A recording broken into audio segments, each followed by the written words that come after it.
यह है यूरोप का one of the most significant country Spain, जहां कुल 47 मिलियन से भी ज्यादा लोग रहते हैं। स्पेन का टोटल इकोनॉमी है $1.3 ट्रिलियन, जो वर्ल्ड के 15 लार्जेस्ट इकोनॉमी है। एक मीडियम साइज कंट्री होने के नाते भी स्पेन में हाई स्पीड रेलवे ट्रैक बाकी और किसी भी वेस्टर्न कंट्रीज के मुकाबले बहुत ज्यादा है। उनके आगे सिर्फ चाइना ही एकमात्र ऐसा देश है जहां सबसे लंबा हाई स्पीड रेलवे ट्रैक मौजूद है। पूरे यूएस में जितना लंबा हाई स्पीड रेलवे ट्रैक है उससे 5 गुना ज्यादा स्पेन में मौजूद है। आप सोच सकते हो ये कितना लंबा है। स्पेन में आप आसानी से एक जगह से दूसरे जगह ट्रैवल कर सकते हो, चाहे वो मद्रिद से मेडिटेरियन तक हो या फिर नॉर्थ अटलांटिक कोस्ट लाइन से साउथ अटलांटिक तक। स्पेन यूरोप का चौथा सबसे बड़ा देश है, nearly 4 times of England. But Spain में जितने लोग रहते हैं ना, उससे 9 मिलियन लोग ज्यादा इंग्लैंड में रहते हैं। और इंग्लैंड की पॉपुलेशन डेंसिटी की बात किया जाए तो ये 4.5 गुना ज्यादा है स्पेन से। अब ऐसा क्यों? क्योंकि स्पेन में बहुत सारे एम्प्टी लैंड मौजूद है। सेंटर में मद्रिद से लेकर कोस्टल एरिया के बिग सिटीज तक जो fancy high speed railway track बिछाए गए हैं, वो ज्यादातर एरिया खाली है। अब अगर पॉपुलेटेड एंड डेवलप्ड स्पेन की बात किया जाए तो वो एरिया है बार्सिलोना, मद्रिद और वेलेंसिया। इतने बड़े देश होने के नाते भी स्पेन में आज पॉपुलेशन बहुत ही कम है, जो इस देश के लिए सबसे बड़ा खतरा है। 90% ऑफ द स्पेनिश पॉपुलेशन, जो लगभग 42 मिलियन के आसपास है, वो पूरे स्पेन के सिर्फ 30% एरिया में ही रहता है, जो ज्यादातर कोस्ट लाइन के आसपास ही है। एंड ओनली 10% मतलब 4.7 मिलियन लोग बाकी के 70% एरिया में रहते हैं। पर स्क्वायर किलोमीटर की अगर बात किया जाए तो ये नंबर है ओनली 18 पीपल, जो वेस्टर्न यूरोप में और कहीं पर भी देखा नहीं जाता। बट नॉर्वे और यूएस के एक स्टेट कैंसस में ये नंबर सिमिलर है। लेकिन स्पेन के भीतर कुछ ऐसे एरियाज भी हैं जो दूसरों की तुलना में काफी अधिक खाली है, जिनमें से एक है सारानिया काल्टावेरी का रीजन।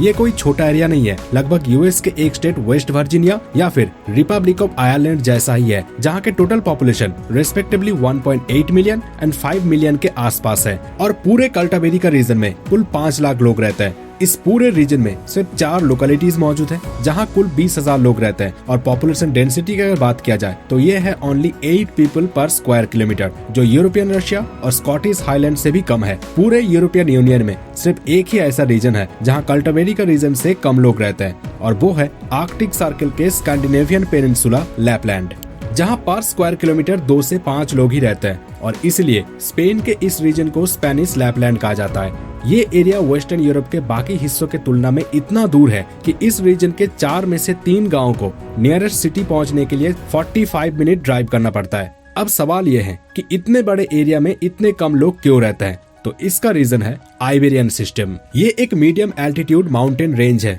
जो इस रीजन के बीचों बीच स्थित है। इसके अलावा steep geography, high average altitude and inhabitable valley इस एरिया के अंडर डेवलप के कारण है। इस माउंटेनियन रीजन के 100 किलोमीटर रेडियस में स्पेन की कुछ पॉपुलेटेड सिटीज मौजूद है, जैसे मद्रिद, वेलेंसिया, ज़रागोसा एंड बिलबाओ। इस माउंटेनियस रीजन के अलावा स्पेन में और भी बहुत सारे माउंटेन रीजन है, जिनमें Cantabrian mountain in north west, the Pyrenees जो फ्रांस के बॉर्डर पे मौजूद है, the central system in the middle and the Baetic system जो साउथ में मौजूद है।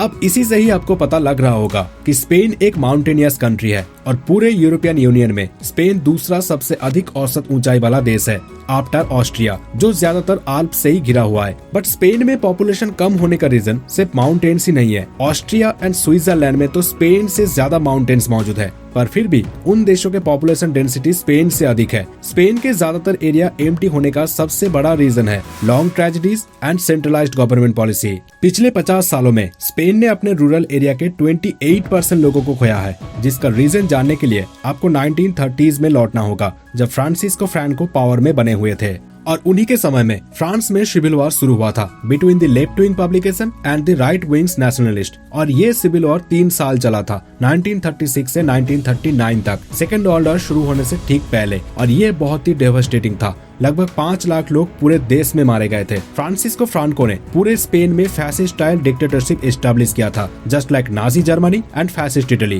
पूरे सेकेंड वर्ल्ड वॉर में स्पेन ने पार्टिसिपेट ही नहीं किया था और इसीलिए फ्रैंको की डिक्टेटरशिप सरवाइव कर गया और वो अपने मन मुताबिक देश चलाते रहे। उसके 30 साल बाद 1975 में फ्रैंको की मौत हो गई। उनके समय में स्पेन इंटरनेशनली एक पराया स्टेट बना रहा और 1955 तक स्पेन यूनाइटेड नेशन को ज्वाइन ही नहीं किया था और 1986 तक European union.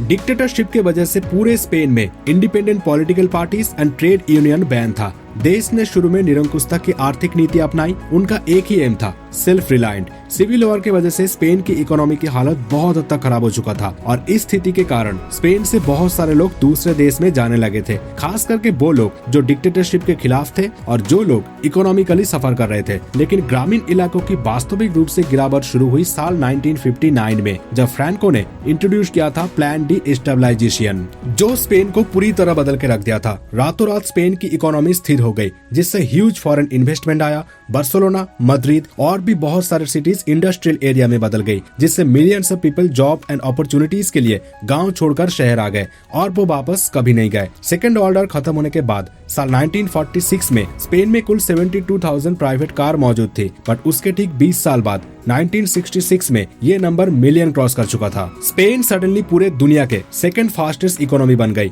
After Japan.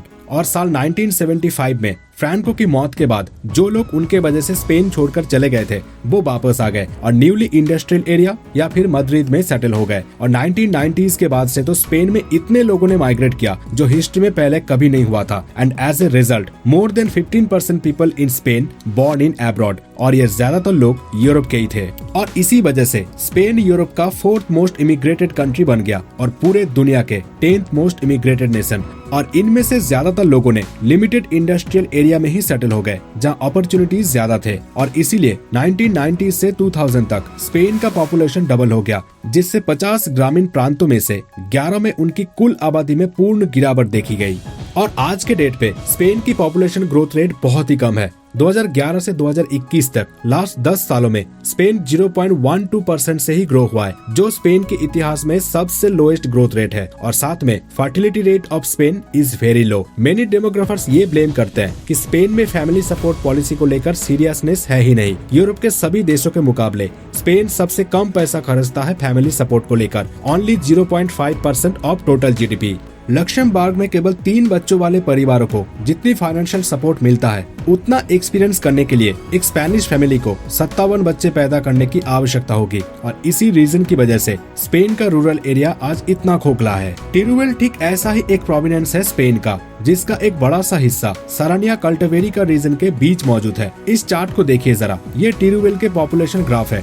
1960s और 70s के बीच ये काफी हद तक ठीक ठाक ही था, बट उसके बाद शुरू हुआ था फ्रैंकोस के इंडस्ट्रियलाइजेशन प्रोग्राम। 100 साल पहले टिरुवेल में जितने लोग रहते थे आज उसका सिर्फ आधे लोग ही वहाँ रहते हैं। लाखों लोग यहाँ से इमिग्रेट कर गए फॉर बेटर अपॉर्चुनिटीज और पीछे छोड़ गए अपने टाइनी विलेजेस को, जहाँ लिविंग कंडीशन थोड़ा सा डिफिकल्ट है। पहाड़ों में ठंड बहुत ज्यादा होती है और साथ में इंफ्रास्ट्रक्चर भी उतना कुछ खास नहीं, और होगी भी कैसे। इंफ्रास्ट्रक्चर के लिए इन्वेस्टमेंट की जरूरत है जो यहाँ ना के बराबर है। और एक इम्पोर्टेंट बात बताऊं, टिरुवेल में रहने वाले 40% लोगों के पास कोई भी इंटरनेट कनेक्शन नहीं है और इस रीजन में सिर्फ एक ही सिंगल अल्ट्रा ट्रेन मौजूद है जिसका हाई स्पीड है 30 किलोमीटर पर आवर। और इसको लेकर स्पेन के सोशल मीडिया में एक मीम बड़ी फेमस है, जहां एक वीडियो में ये दिखाया गया है कि कैसे एक ट्रैक्टर इस ट्रेन को ओवरटेक करके आगे चले गए। How funny it is. एक तरफ स्पेन के हाईली डेवलप सिटी मद्रिद, जिसे यूरोप का टेक हब कहा जाता है, जहां हाई स्पीड रेलवे ट्रैक के ट्रेन 10 गुना फास्टर है टिरुवेल के स्लो मूविंग ट्रेन से। और इसी तरह के लैक ऑफ इन्वेस्टमेंट और इंफ्रास्ट्रक्चर की वजह से स्पेन के रूरल एरिया आज भी अनअट्रैक्टिव है रहने के लिए।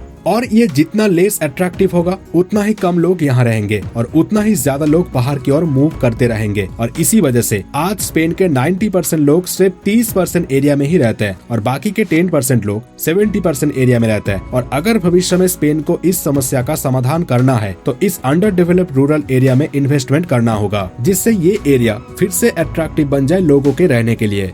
अब अगर ये वीडियो आपको अच्छा लगा तो please like, share and subscribe जरूर करके जाना। तो मिलते हैं अगले वीडियो में किसी और इंटरेस्टिंग फैक्ट्स के साथ।